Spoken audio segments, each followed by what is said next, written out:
To the issue and safety guidelines aboard submarines. Please enjoy.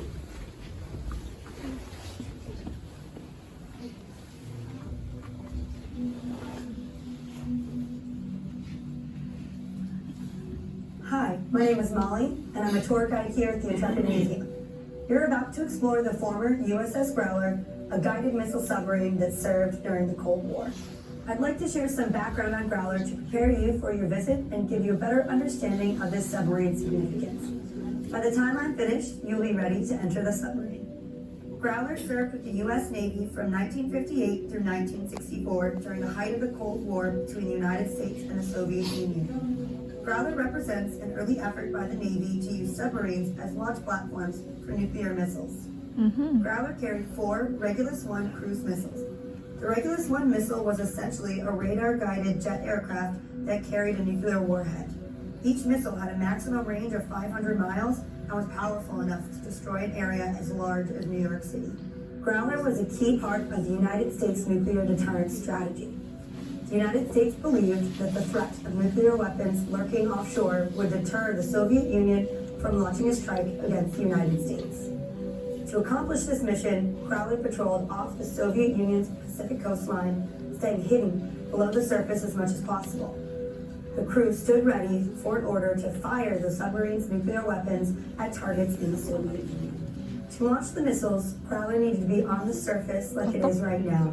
The missiles had to be unloaded and launched one by one. Growler's crew practiced launching the Regulus many times. Thankfully, they never received an order to launch an attack. Many crew members believed that if they launched a missile, it would be quickly discovered and destroyed by the enemy. They lived with this risk every day while on patrol. Growler's longest time on patrol was 72 days. 2 months at sea may not sound so difficult, but on a submarine, it's a different story. Growler's crew numbered from 90 to 100 men. They worked, slept, ate, and relaxed inside these close quarters. While on patrol, Growler stayed below the surface. The crew could not leave the submarine. They had no sunshine, no starlight, and very little fresh air. As you move through the submarine, imagine what life was like for these men, and keep in mind that every single one of them served on Growler voluntarily. As technology improved, newer, larger submarines with more sophisticated missiles made Growler obsolete. It was decommissioned in 1964 after 6 years of service. The Navy planned to use Growler as target practice for another submarine until it was rescued by the Intrepid Sea, Air, and Space Museum. In 1988, Congress turned control of Growler over to the museum, and it opened to the public a year later.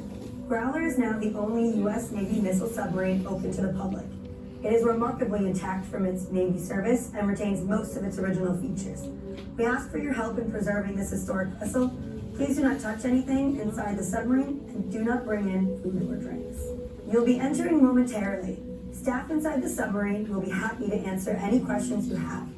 Feel free to take photos, but remember that there will be other groups coming in behind you. Thank you, and welcome aboard. Okay, so